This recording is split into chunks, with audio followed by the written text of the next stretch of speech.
Les questions climatiques animent les débats depuis maintenant plusieurs mois. Parmi les interrogations régulièrement soulevées, il y a celle de la pollution générée par le transport maritime. Question ce soir, le transport par cargo pollue-t-il vraiment plus que celui par la route? Élément de réponse avec Pierre Fagnard, Arnaud Van Kerkhove et David Muller. Pour déterminer qui est le moins écologique, entre une péniche et un camion, prenons deux facteurs de pollution. D'un côté les émissions de CO2, de l'autre le rejet de particules fines. En 2017, le transport de marchandises par voie terrestre a émis plus de 2200 millions de tonnes de dioxyde de carbone, contre un peu plus de 900 millions de tonnes pour le transport maritime et aérien.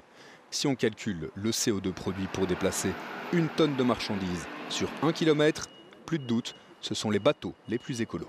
Pour transporter en fait des conteneurs, un bateau est beaucoup plus efficace qu'un camion. On pourrait parler d'une pollution de l'ordre de 100 fois moindre qu'un camion, donc c'est extrêmement bon, les gros bateaux.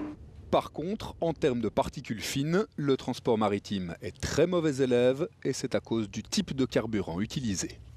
Dans les bateaux, on utilise un fuel de mauvaise qualité, appelé du fuel lourd. Il y a énormément d'impuretés dans ce fuel lourd et donc vous avez un gros problème de particules fines qui est créé. En pleine mer, le problème n'est pas catastrophique. Par contre, dès que les bateaux s'approchent des côtes, c'est un désastre. Typiquement pour une ville comme Marseille, en fait, la moyenne des particules fines dans la ville est plus ou moins de 5000 par centimètre cube. Lorsque vous êtes dans la zone du port, des mesures ont été faites, on est de l'ordre de 60 000 particules fines par centimètre cube. Le fioul des bateaux rejette également plus d'oxyde d'azote et de soufre que le carburant des voitures. Le secteur en est conscient.